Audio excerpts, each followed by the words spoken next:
Bopper. Hello and welcome back to yet another live episode of Green and White, brought to you by Argyle Life. Yeah, that's the one.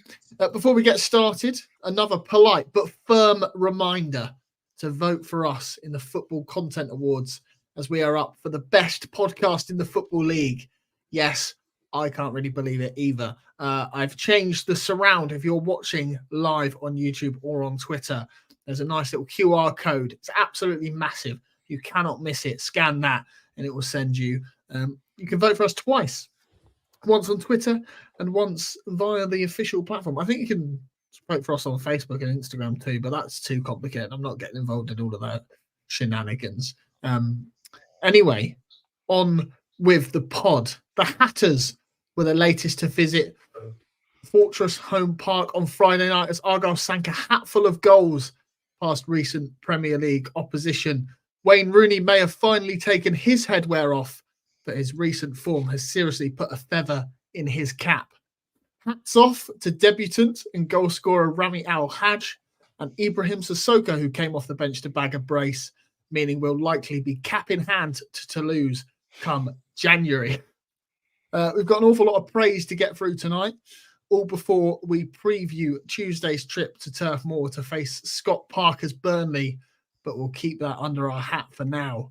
Joining me tonight, trekking all the way from Lou, or all the way to Lou, shall I say, Sam Down. Hello, good evening. How's things? How's things? Well, I didn't hear that. Oh.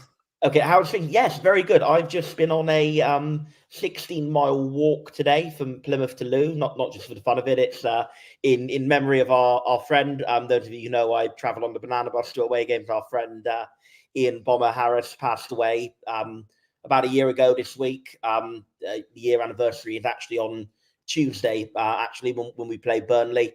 Passed away a year ago this week after a battle with bowel cancer. So we did this walk in his honour, in his memory, from Plymouth to Lou. And his friends from Cornwall walked from Foy in Cornwall to Lou. We met in the middle in Lou and had a couple of drinks and raised the glass to him. We were not actively fundraising on this, but if anybody does want to donate at all, Cornwall Hospice Care is the place to go, as they cared for Bomber in his final days and weeks. So yeah, it was a great day. I'm very tired. My legs are aching. My feet are even worse, but glad I did it. And yeah, ready to crack on with the podcast.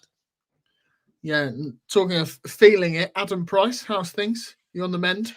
Definitely, thank you. Yeah, I'll take you back to last week when we were discussing the smell in the West Brom away end, which was apparently very nice, and I couldn't smell at all. Wondered if that might be foreshadowing an illness. It turns out, yes, it was. It's been a tough week, but I still managed to get to the game in the end, even though it was a kind of a non-drinking occasion, very much on the soft stuff and meat and potato to keep myself going across the day. But I'd like to suggest, as damning and cliched as it might sound, that the best possible remedy was watching Plymouth Argyle on that Friday night deliver that performance. Absolutely. And fresh from Dancing with Dinosaurs, one team in Devon's, James Stables. How's things? There's nothing like the energy of a big Friday night championship win to power you through your children's parties on a weekend. So all fresh and good. Nice. Glad to hear it. This pod might just be us waxing lyrical about everyone in green, from Rudy, Grimshaw, Gibson, Such, Randall, JB, Al-Hajj, Sissoko. I could go on. But before we do that, Sam Down, the customary post-match run-through. I'm aware we are 2 days behind, a day late. We should have really done this yesterday. I was going to say, if I might actually remember it a bit better now. Today's sticking out with me, but I remember it well enough. It was a very, very good performance indeed. We were convincingly the better team. I think deservedly won the game. Really, we saw, if Sunderland was kind of like a brief premonition of what ROONEY-BALL was going to look like, then I think the Luton game saw it fulfilled even more, because I think with Sunderland, yes, as much as it was better, maybe there was a little bit of fortune about some of the goals. But no, Luton game, we completely opened them up, and it was 3 good, well-worked goals. Yeah, very little to criticise about the performance. Maybe at 2-0 up, we initially sat in a bit too deep, but then we put our foot to the throttle and regained the initiative and got back up the other end and obviously got the 3rd goal, which is a tough balance to strike, really, because if you sit too deep and invite too much pressure, you'll sort of get the accusation that you've not got the bottle or anything like that, but or that you're just being cowardly or too defensive. But then again, if you push all men forward and leave big gaps in behind, then you get the counter accusation that you're being naive, you're being gung-ho, you're not valuing protecting your goal. So it is a tough balance to strike in that situation, certainly when you're against what is on paper a stronger team man for man, without a doubt. But I think we in the end struck it pretty well. And to be fair, our last 10 minutes, I don't think Luton really had a sniff, really. The best chances they had were at 1-0 down. And then, yeah, at that side, we were convincingly the better team. So many players to praise. Al-Hajj, first start, looked like the missing piece. Lewis Gibson, I had one of the best games I can recall from any Argyle defender in recent memory, and maybe even going back to the days of Marcel Sype and Christian Timar, since you've seen as good a performance as that from a defensive player. Adam Randall was absolutely exceptional. Who else? Edwards again. I mean, it's sort of becoming like what we said about Whittaker last week. You sort of forget to mention Edwards every week, and he's that good every week. But him again was very good. Don't think anybody really had a bad game. There were a few errors, individual errors, but nothing that was so bad that it cost us badly. So yeah, I'm just incredibly pleased with that whole performance. I think we've now got the 4-3-3. More so than 4-2-3-1. I think Al-Hajj is sort of at the edge of a 3 rather than the pure Trequarista, because yeah, he did play in the hole at times. But he wasn't just entirely between the lines. He was in the midfield as well and helping us build up patterns of play. Yeah, I'm just really very, very pleasantly surprised to see the evolution of this team since the international break. It's absolutely night and day better, and that's it, really. Yeah, Adam, I don't want to get carried away, and maybe I'm overreacting a little, but is it too early to suggest that Rami Al-Hajj might lift the Ballon d'Or whilst he's at Plymouth Argyle Football Club? Twice, I imagine. Yeah, he's well, how long's his deal? 3 years, so maybe thrice.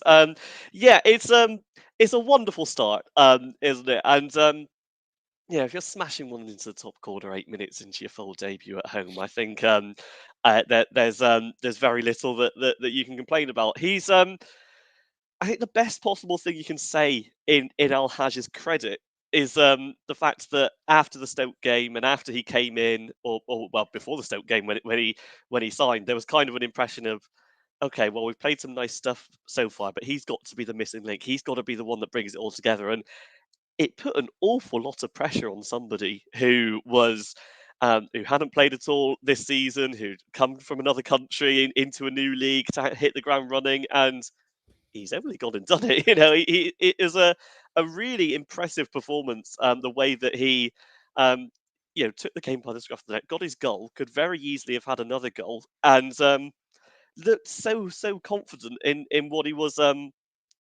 meant to be doing and what he was doing, which I think is credit to both himself and the way he's been coached. And he did tire a little as the game went on. So I think that taking him off was completely fair enough. It's not a surprise that someone who hadn't played so often tired a little. But yeah, it's a really, really good sign, and I'm looking forward to him getting a run in the side. And as and when he does, I suspect there's more joy on the way. So yeah, if he does score after 8 minutes every game, the Ballon d'Or is obviously going to be the least of his worries. I think he'll be taking Sweden to a World Cup victory as well, being their long-awaited replacement for Zlatan Ibrahimovic. Yeah, so there's a lot that he can achieve. For now, though, I'll be more than happy if he turned out to be a solid Argyle signing, which thus far he certainly seems. Yeah, we've already had. Just fun fact. the fun fact is that our last 2 wins against Luton, obviously the game on Friday and then November 2006, that's our last 2 home wins against Luton, not counting away games, not counting home games we didn't lose. Our last 2 home wins against Luton, both occasions a Swedish player opened the scoring, Bojan Djordjic in 06 and Rami Al-Haj in 2024. Interesting. We've already had the ginger Zlatan. I'd love the Lebanese Zlatan to go with it. James, just on Al-Haj, because obviously I'm aware that like everyone has had incredible performances, and we could praise a lot of players. But whilst we're on Al-Haj, we've had to wait, 9 long months for a Finazaz replacement, and along comes Rami. I suppose you could say it's been worth the wait, or is it a bit early to say? Well, I've been trying all this season not to get too down when things didn't look good. So I'm also being mindful this weekend to try and keep a lid on it for now. We know from last season it's a long season in this league. So, but there was a lot of Adam was completely right. There's a lot of pressure on him to come in and deliver, being the guy that we in the model we exactly needed. But I was sort of quietly confident it would work out initially, at least, because what we were missing was just obviously so geared towards his game. The position that we've sort of left for him is so suited to his game. It was just the oil that the team needed. So obviously the oil that the team needed has someone who is sort of willing to unselfishly thread passes. That the first option is to look up and find a pass, find a man, not either drive forward, beat a man, or take a shot. Obviously Whittaker and Sissoko are basically primed by Rooney to action, look up, shoot on sight. So we need someone to link everyone together, and that's obviously what we've got. So I was sort of quietly confident that would work. Adam's again exactly right. I think he tired quite dramatically off in the sort of middle of the second half. He seemed to be everywhere, threading passes, moving from left-hand side to right-hand side, picking up the ball, interchanging with Sissoko and Whittaker effectively. So looks great. Looks what we needed. And with the performances we've seen so far this season, I feel like we've not been that far away. It's just needed that extra bit of guile, that extra little bit of passing range that's needed just to bring people into the right positions. So yeah, that it's a great impact, and really excited about what he can do. Yeah, I mean, I've already mentioned it. We could be here all night praising everyone. I'm just going to give you one player each, and just let's just wax lyrical, because whilst it's good, and I'm aware, James, you don't want to get too high with the highs and too low with the lows. I can't do that. Whilst it's good, I want it to be positive. I want it to be bouncing. Sam, Kevin Jones says, JB hasn't had enough praise for the last couple of games. He's been superb. Hasn't he just? Can we swap that one? Because I didn't think he was quite as good as everyone said on Friday night. Adam, JB hasn't had enough praise for the last couple of games. He's been superb, hasn't he? Yes, he has. Yes. I'm glad you came to me first on this one, because I think he was brilliant on Friday. It built actually a lot on what he did in the West Brom game, where you could see that he was turning into those areas, drilling forward, which was fantastic and gave us so much going forward. And I remember commenting on the podcast after that, the one thing I wanted him to do from there is just be a bit more advanced, a bit more quick in picking that final ball, getting it into those attacking areas that allow the others to benefit from his work. And he absolutely did that with the goal that he created the other night. I mean, it brought me back in many, many ways, actually. I think Sam will correct me if I'm wrong, but I think it was Cheltenham Town where Jay Matete went off on his 50-yard run to set up Sam Cosgrove for a goal at the Devonport end. And vaguely right.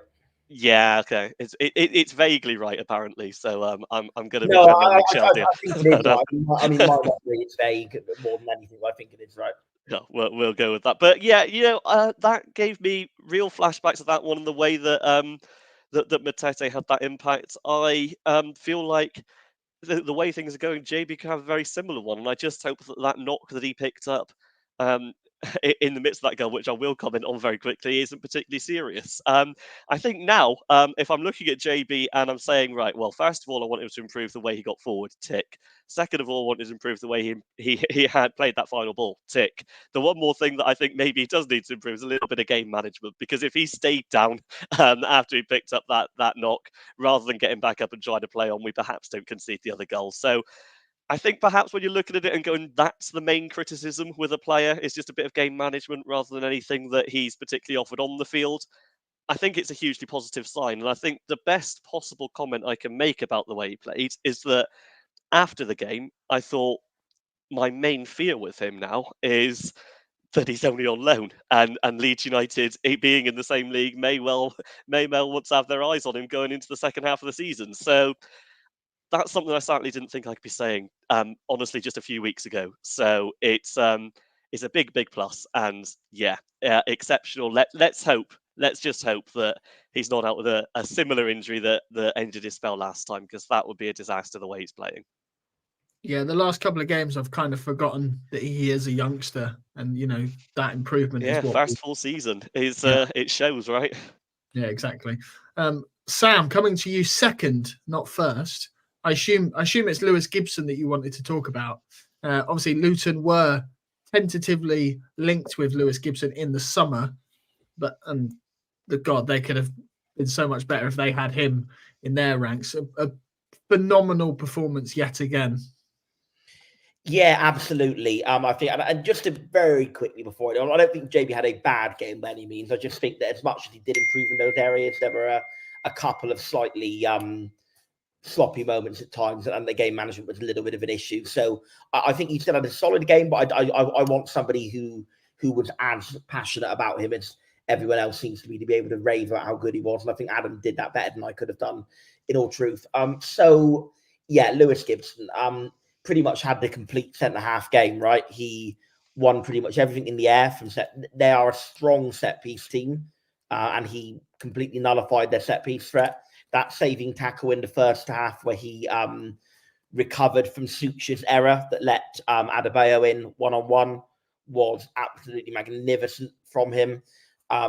He played the ball out really well. Even the high pressing before the third goal, that double tackle, when he then threaded through whoever it was, it directly to Sissoko? It went to someone else and then to Sissoko, I think. But yeah. But anyway, that double tackle and barging forward of the ball was absolutely exceptional from him. And I just don't really see what you could want more from a centre back than what he did defensively. I don't think he barely put a foot wrong. Even contributed going forward. He's always been a good player for us ever since he joined, but I think that was he stepped it up a new level in that game. And I don't think that there will be a centre back performance as good as that we'll see in quite some time. Andy has asked in the comments, is Sam on a chair? Yes, I am. One, because my housemate is out. And secondly, more importantly, as mentioned at the start of the show, I have walked 16 miles today. So, well, more than that, actually, considering he's walking around as well. So, yeah, about 18, 17-ish. It's the first time for everything, isn't there, Sam? Anyway, on Adebayo, you mentioned him there. I can't imagine he will be in no rush to watch his highlights back from that game, because Christ, if he had an ounce of confidence, he could have got a hat trick himself, I'm sure. Where does that leave you, James? Well, first off, I just want to add, I'm really hugely big on JB at the moment, and I just feel watching the last few games that if JB's playing well, we're playing well. And I'm not going to go full hyperbole and say he's the most important player in the starting 11, but he plays a hugely important role now. And the fact that he's coming up to fitness and making an impact, I kind of can sort of map this direct correlation to how well he's playing at a particular moment in the game and how well we're playing at the moment in that game. He's such an engine, breaking up play and driving forward. I think, his development is crucial to how we go this season. And like many people were looking I was crying out for us to sign a CM to do that role, and he was obviously playing in the kind of 10 role at the time, and obviously getting Al Haj in now frees him up to play that role. Looks like still think we need another, but we have someone in that role. Just to obviously pick the Sissoko would obviously be the obvious choice just to finish up. I mean, obviously we don't need to run through his impact in the game. I just really love what his post-match interviews where he was talking about how Rooney's been drilling into him the importance of following up an action, and I'm assuming by action he means a step over with a shot or a cross. And I love that direct correlation or direct relationship between Rooney getting involved and young players, individuals in the team, and coaching them using experience and making an impact. And the fact that he got 2 goals directly off, firstly, Rooney saying, we're all going to come on and win the game for us. But to do that with direct impact of one-to-one coaching, seemingly from Wayne himself, is I think that should satisfy anyone looking at the team and tracking what Sam said was a evolution. It's certainly an evolution. It's not an evolution. Is something that happens sort of gradually over time, and yeah, we're seeing that through the squad game by game at the moment in what's quite an exciting fashion. So seeing the direct influence of coaching on a player in that way and then delivering when it's needed is really satisfying. Yeah, you hit the nail on the head in terms of stealing my next point. You do that quite well as well, James. Maybe I'm just too predictable. Maybe I need to mix it up. A quote that from Ibrahim Sissoko on Wayne Rooney: for me, he is the perfect coach because he lets me have the freedom to play. You should share the questions before. Yeah, maybe. No, because then you'd know I'd write every single word, so I don't mess them up. I make myself look like an idiot. Either way. Anyway, where was I going with that? Yeah, we were saying in the group chat last night how he's very Dutch, and he gives me, like, if you were to listen to Ibrahim Sissoko without looking at the TV, you would think it's Erik ten Hag, who apparently, according to another group chat on BBC 606 today, Wayne Rooney has been linked with the United job by some fan. That would be incredible if we lost Wayne Rooney to the Manchester United role. Madness. Adam, you're the transfer centre guru. Scott asks, what is the potential transfer fee we'd have to outlay to sign Ibi from Toulouse in January? Well, I mean, yeah, that's a possibly £7.5 million question, isn't it? He'd undoubtedly break our transfer record many times over. It would not surprise me if we're scraping towards the 8 figures if he continues the way that he's going, because let's not forget, these are figures that were Morgan Whittaker was being linked towards, I guess, after half a championship season. If he can produce similar numbers, I'm not saying he's there yet, but by the time we get to January, we're perhaps looking at that. I think in reality, it's going to be a struggle to reach in any case. I know we're particularly cash rich. I know that we've got a potential of the budget left over from the summer to take into January, but that's up to a point. I think a lot would have to fall into place for us to get this one over the line for the moment. Yeah, he's let's put it this way. He signed for Toulouse a couple of summers back for between 3 and 3.5 million, I think. They did not include an option to buy in the loan, so they clearly still see a lot of potential in him.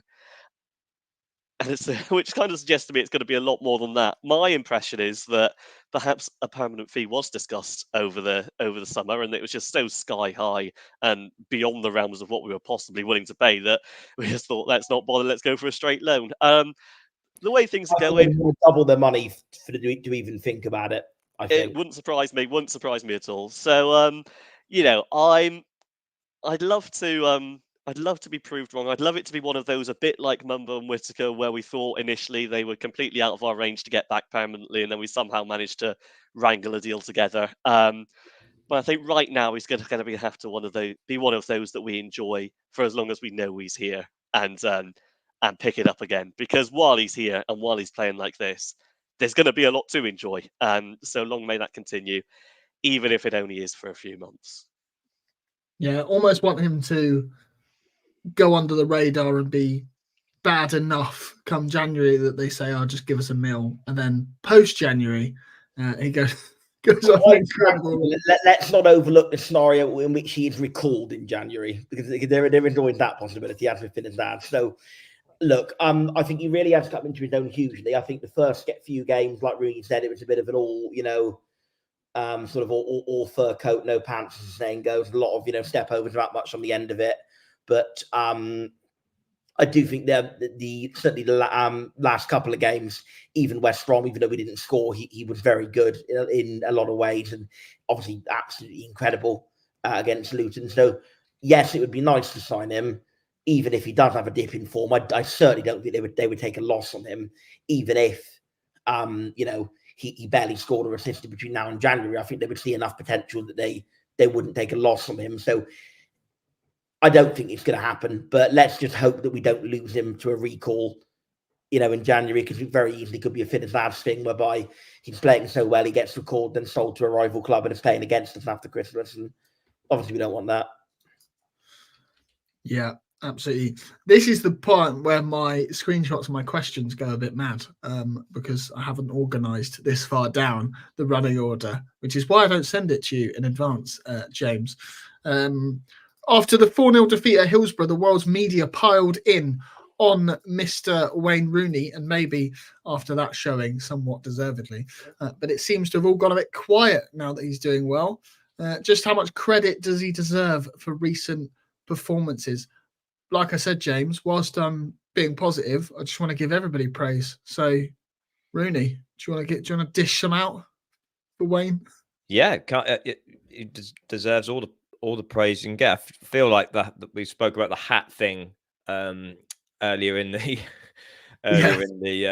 show, but he just cut a more relaxed figure at the moment, doesn't he? And so he should, because there's a lot of support in the fan base, especially after such a terrible start.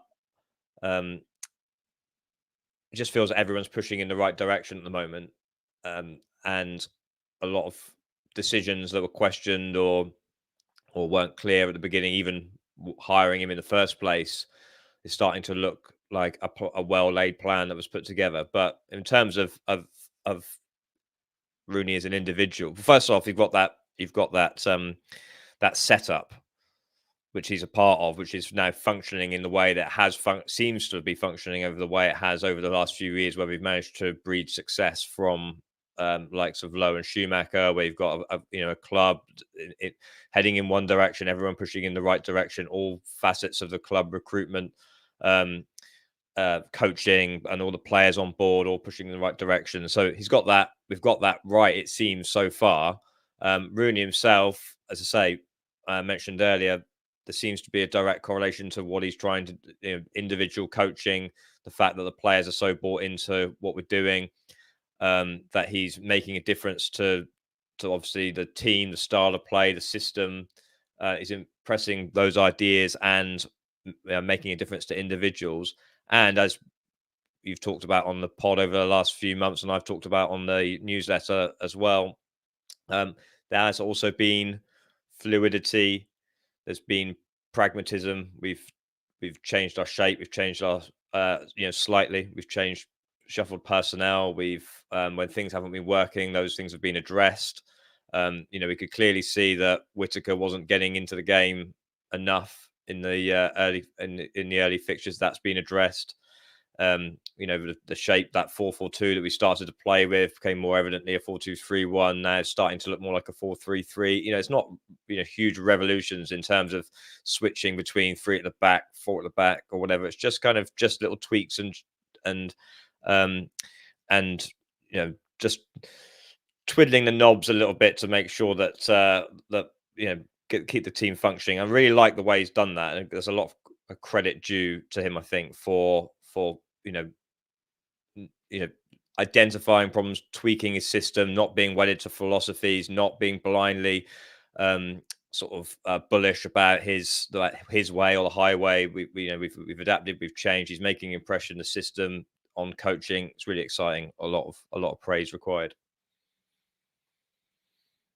Yeah, just going to read through some full-time thoughts, or as I called it, banker of the week this week. No nod to anything there. Lee Smith says, absolute class. First half, we played some fantastic football. We know we'll give chances away with the way we play, but for as many as Luton has, they might feel like they could have scored 5 or more. Gibson and JB immense. Hopefully now the stereotype opinions some have on Argyle might change. Matt Lee says, if this is Wasball, then I'm converted. The last 3 games have shown we can compete with anybody in the Championship and playing eye-catching, attacking football at the same time. It's high risk, so we'll concede a few too.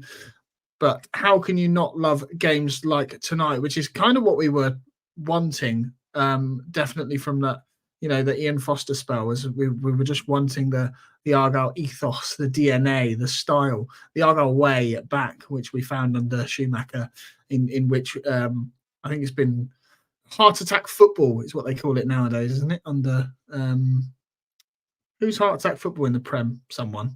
Ursula? No, can't remember. Tim Volta at Hull City. That's who I'm thinking of. We don't want that. Rob Cole says Adam Randall with an absolute Rolls Royce performance. I agree. I would take any opportunity to praise Adam Randall, even if he's had a stinker. So I'll take that. Pete Robertson, best showing in 10 months, easily. Still buzzing. C. Dubia says so many great performances. Deserve shout outs to JB and Gibson. Subs were perfection. Al Haj is the missing piece we have needed. And Benjamin Smith says Elijah Adebayo is going to be having Lewis Gibson-shaped nightmares for a while. I'm a bit annoyed now, actually. I didn't post that meme of Lewis Gibson getting home with his wallet, his keys, and the Elijah Adebayo falling out of his back pocket. I feel like that's something that Argyle memes would have posted anyway, so it would have been a waste of my time. Where was the question? There was a question I had somewhere starred. So I don't know who wants this, but Tom Clark asks, do you guys think we're on to something special? There is that same feeling that we've had. There is that same feeling that we have a team that can compete against anybody in the league. Good England, Aaron. Have the experience. Lessons of Aaron Hocking. Yeah. Brilliant. Do you guys think we're onto something special? I'm just going to leave it there. It does feel a bit Schumacher-esque, as I've already mentioned. Look, I want to say what James said. It is early. It is just a couple of wins. And I would point out we are still only 1 point above a point per game. So you're saying we're not going up as champions? No, we're not. No, look, I would say overall, 8 points in the first 7 games with the squad we've got, with the relatively tough fixtures we've had, is a pretty good start. So Gaza, the ever cheerful Gaza, had commented on our YouTube saying, let's not get carried away. 8 points in 7 games is still relegation territory. And well, possibly, yeah, because last season it required 51 to stay up, and I'm guessing that's about in line with that. So yes, you could be right. But I would say with the squad we've got, and with the tough fixture start we've not had many banker games at all. 8 points in 7 games is a pretty good start, points-wise. I wouldn't say it's an amazing start. Amazing start would be like 11 or more, because that would then be like mid-table form against a tough fixture list. So yes, it is good, because even though it is almost relegation form, it's been a tough fixture sample. And then we've got a bit of what after only 2 more tough ones coming up, Burnley and Blackburn. Then we've got what is, on paper, a bit of a more favourable run. So I do think that, yes, it's not doing bad. Of course it's not. And the improvements in the international break has been immeasurable. But I do think it's a little bit too early to start, talking of halcyon days or whatever. It is still very much a season where I think we're likely to be nearer to the bottom than the top. My hope is, with the improvements we've seen, that we basically have a full season of being like we were under Schumacher last season. of, getting enough wins at home to make sure we're not too close to trouble. And away, we probably won't win many away, but we'll go and entertain, and we'll take the games to teams like we did at West Brom. So, yeah, and I've just had it reliably informed that actually the points per game extrapolated over a season would be rounded up to 53 points. So actually, that would be safe, Gav. So not quite relegation form, but close to it. I'll grant you. Yeah, nice. Put out some social questions, or a call for some social questions, or some must mentions. Barry Evans says Jimmy Dickinson deserves a mention. Some fantastic recruitment once again. And Argyle Dan said we sold Cooper for 2 million, in brackets, worth much more than that, but we have brought in Rami, Such and Grimmy for 1.8 million. Little clapping emoji, little star eyes emoji. Anybody want to rave about Jimmy and co whilst we're on the positives? Not Sam, because Sam's being negative. I think if we're going back to the last point, if we are to create something, when we have created something special in the past, it's been ingredients like being a certified underdog in the league, everyone doubting us. It's about sort of togetherness. It's about great recruitment. We do have all of the, the last one obviously being immense home form. Now, obviously, it's very 2 games doesn't count, wins doesn't constitute a streak, in my opinion. But it looks like we could be building back to some kind of home form, which has been a huge part of what we've done when we've done things we've done well. We've got insane levels of underdog view from the rest of the league, rest of the whole footballing world. You've got Rooney himself as the underdog story. We have done things well in the past, and that's obviously under Schumacher winning the league, but even surviving the league last year under Dewsnip and Nance, like those are all big factors in success. So I think we do have all of the things we need right now to do what we do best. It's just whether we can make it work. And then going to the Jimmy Dickinson hype, yeah, I mean, it looks like they've had a storm. I thought there was a bit of negativity going around at the end of the window. I think how harsh was the icing on the cake of a good window. If you looked at the transformations in defence and how many attacking players we've managed to sign, given how we've struggled to do that in previous windows. Yeah, it's looking like a very good window, and yeah, not every signing will work out, but it looks like we've signed some real quality.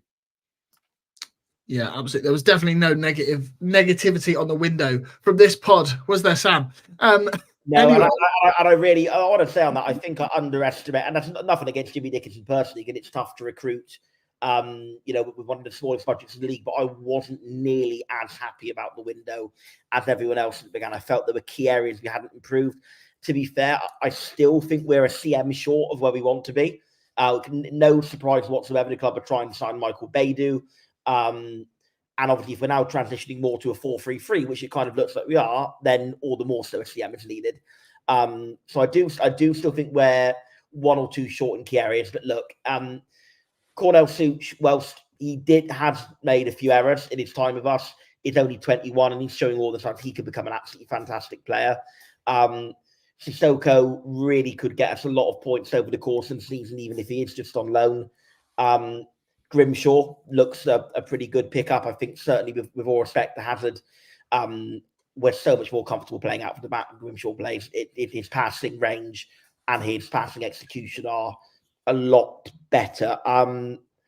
Still think there were a couple of times we took a bit too long on it on Friday night, but broadly over the time he's been with us, his passing range and execution are a lot better. So that's a lot of good signings. So I really think could be, hopefully, the difference maker between a relegation fight and a sort of comfortable season with the points end in the high 50s. And I think that's probably I don't want to say the best case scenario, because the best case scenario is we go and do a Leicester City and win the league from nowhere.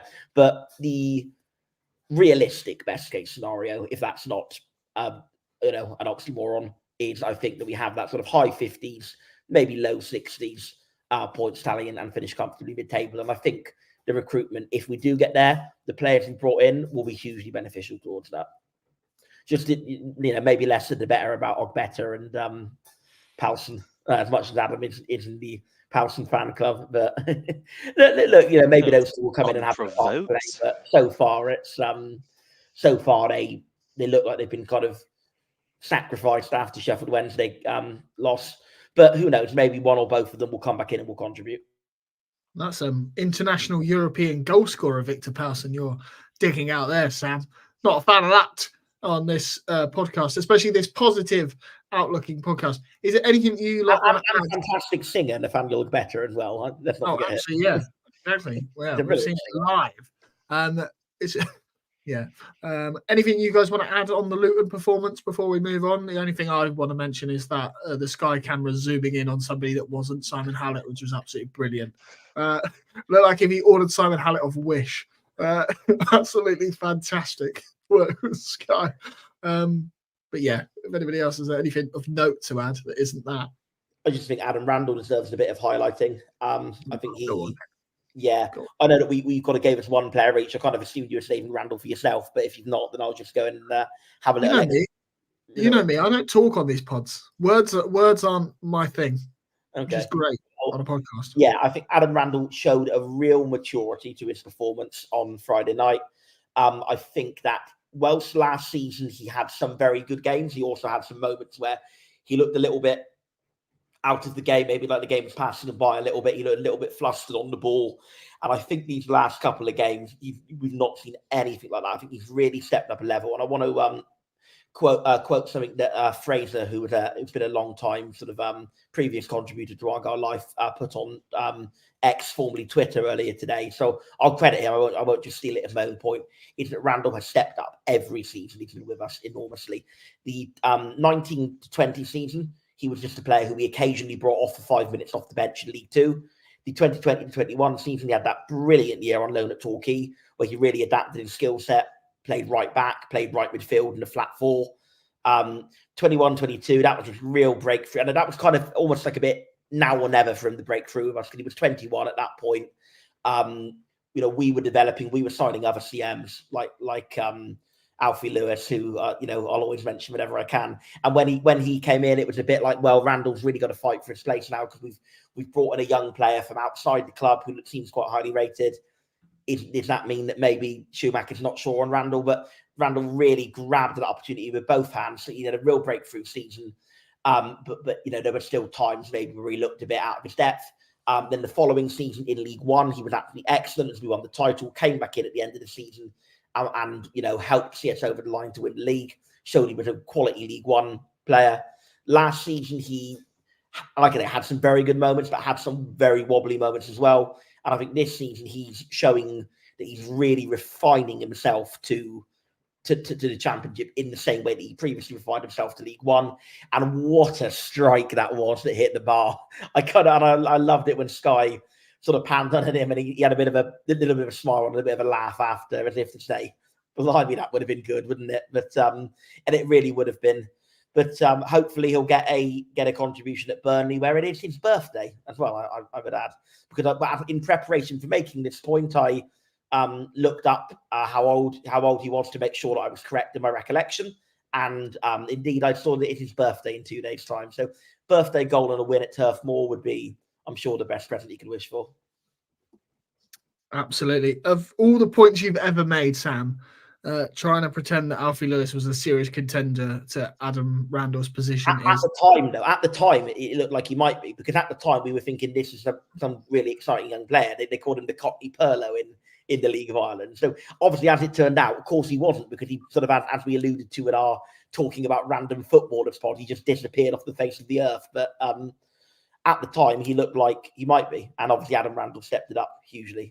Which time was that? Was it the 5 minutes off the bench in Birmingham or the 5 minutes off the bench in Fleetwood? Which time? Well, the 5 minutes off the bench in Birmingham, he saw out the clean sheet. So definitely that one rather than Fleetwood. Yeah, absolutely. Definitely wasn't the 10 minutes in Fleetwood where we were 3-1 up and then drew 3-3. No. Exactly. Anyway, I feel like we're going slightly off piste here. Let's just do a quick... there was somebody else that wanted to add on Adam Randall there. Can't remember. Love you. That will do. On Tuesday, the Battle of England's Legends sees Wayne Rooney's Plymouth Argyle lock horns with Scott Parker's Burnley at Turf Moor. Anybody got any initial thoughts, James or Adam? I feel like Sam's done enough talking already. Burnley are, I'd argue, in a false position right now. And that's not to say that they won't eventually turn out to be one of the teams that goes up from this league, and they could turn out to be one of these teams that builds into the season as it goes. So they have an awful lot of turnover, and we could just be waiting for it to click. But there's no way right now they should have as many points as they do. They've not been playing like promotion contenders. They've got away with things a lot, I think, back to the Portsmouth game where they were very, very fortunate to come out of that with a win. They're coming into the back of this of a 0-0 draw with Oxford, which won't really please them. So they're beatable. They're very beatable for a side that's well drilled and the side that's in form, which I think, for all we've done this season, you could argue right now that Plymouth Argyle are that sort of team. There is still an awful lot of individual quality in Burnley's ranks, as I think you kind of expect for a relegated Premier League side. But I think, to be honest, if they were in a similar league position to Luton going into this game, it wouldn't strike me as a surprise. I think they're very similar in the sense that they're very talented, but at the moment a little bit dysfunctional. Wow, haven't I been usurped? Look at that. For audio listeners, we just had an outing of Scott Parker, England legend. How many international goals was he behind Wayne? I didn't keep count, but yeah. I think this is one of those games where perhaps if we were at Home Park and we were able to put another ex-Premier League side to the sword who had perhaps been getting away with things a little bit this season with the games that they've won, I'd be confident. The fact that it's an away game and the fact that it's an away game to a side who, undoubtedly do have quality, even though they're overperforming against how I'd expect at the moment, they're probably going to have just enough. But let's put it like this: the pressure's all on them. They're going to be the ones expected to perform against a side who have been playing well against similar teams in recent games. Let's go up there and give it all we've got. Because that's all we can ask. If it's enough and we get the points, that's a bonus. If not, let's give it a good go like we did at West Brom and take that into the Blackburn game at the weekend. I don't think we'll beat them, but I wouldn't be surprised as well if I was proved wrong, because you can get at them. You can get at them for sure. Yeah, James, I think I've already mentioned it maybe once or twice. I'm quite positive on this week's pod. And there's something in me that makes me think we are actually going to go to Burnley and beat them. No idea why. I'm sure that will change come 7 p.m. on Tuesday. But Barry takes the question right out of my mouth. Surely the Burnley game is the banker of the week. All we can hope is that podcast do indeed make it the banker of the week, and then I'll be putting a hefty sum on us to get the points. But yeah, it's going to be a tough game. We're going to have to find a way not to give up quite as many chances to this Burnley team, I think, than we've given up to Luton and West Brom, because I do think they'll bury chances that we've been giving up. So it'll be interesting to see how whether we make any setup changes. Rooney sort of said that we wouldn't set up any differently away from home, that we might press differently. So from an extremely nerdy point of view, that would be interesting to see how we change. So taking him at his word, I don't think we make changes to the system, but could be some tweaks. Could be personnel tweaks. Obafemi won't be able to play, so there won't be a direct rerun of the Luton game. And also, just for a little spice, I just wonder what motivational effect the fixture will have on Morgan Whittaker with the interest over the summer. Whether he puts in an absolute stormer, be interesting to watch. Oh, you caught me off guard there. Finished a little early. I was trying to add an overlay of that mock-up that I had of Morgan Whittaker in a Burnley shirt. But you caught me mid-flow. Where is my next Sam? 3 away wins since we returned to the Championship. Tuesday is number 4, right? Yeah, and I've been at every one of them. Been to 27 away wins since we got back to the 27 away wins. 27 away wins. We are going up as champions. Hey, I've been to hello. Where's all this 27 negativity come from? No, because of the two cup games. Yeah, obviously, if I'm counting Leeds in the cup, I've got to count Watford in the cup. So I've been to 28 away games since we returned to the Championship, and only 3 wins. It would be a great time for it. Look, I know I don't think we're going to win that many away this season. I'm like you, Aaron. I just have a good feeling about Tuesday night. I don't know why. It just seems a bit written in the stars. Like I said, Burnley are not doing as well as their league position might suggest. They are basically just having a bit of a strategy of scoring worldies every week and kind of hoping for the best. Would I be happy with a point? Yeah, I still would be. That would still keep us, paddling above a point a game. I do think it is a total free hit. And if we do lose, as long as we don't get absolutely walloped, then as Dan says in the comments there, Burnley gave us a free hit. And if we do lose, as long as we don't get completely walloped, then I'm not going to be too annoyed because we did ultimately. If somebody come away saying that out of Sunderland, West Brom, Luton, and Burnley, you're going to get 6 points, I'd have absolutely snapped your hand off. And in truth, I'd probably have snapped your hand off for 3, never mind 6. So, yeah, we've already got a very healthy points total, even if we lose at Burnley. But I'm like you. I've just got a feeling. Question from PAFC King in the comments. When was the last time we beat Burnley away? The answer to that is too long ago for me to remember, in truth, because I know my knowledge... 1977. Yeah, there we go. Although my knowledge since I've been going is encyclopedic, my knowledge of sort of pre-me going is...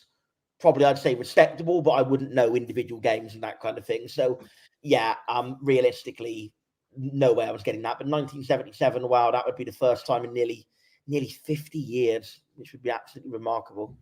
Yeah, I've been on the podcast No Nay Never and the Turf Cast today.